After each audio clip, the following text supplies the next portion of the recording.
Το μοναδικό κημητήριο για σκύλους, γάτες και άλλα ζωάκια συντροφιάς βρίσκεται στο Κοροπή.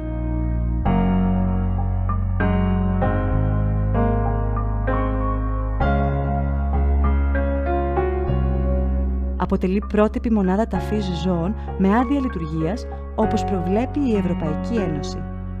Με την άδεια υπήρχε μεγάλη ταλαιπωρία, γιατί δεν έχει ξαναγίνει κάτι τέτοιο και πήγαμε ψάχνοντας πάνω σε νομοθεσίες για να μπορέσουμε να το ολοκληρώσουμε. Όσο καλύτερες οι συνθήκες, τόσο μεγαλύτερο το προσδόκιμο της ζωής των κατοικίδιων. Όμως εκτός από μια διαβίωση με φροντίδα, αξίζουν και ένα εξίσου αξιοπρεπές τέλος.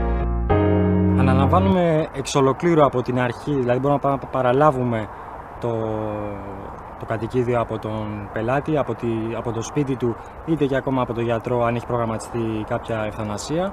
Μπορεί ο πελάτης να μας ακολουθήσει μαζί και να γίνει η παρουσία, η διαδικασία.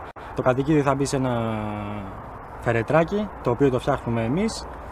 Θα του φτιάξουμε μια πλάκα που θα γράψουμε το όνομά του και έναν κωδικό τον οποίο δίνουμε στον πελάτη.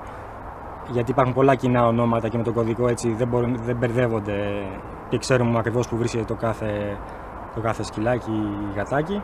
Και η διαδικασία ολοκληρώνεται συνήθως με την παρουσία του πελάτη.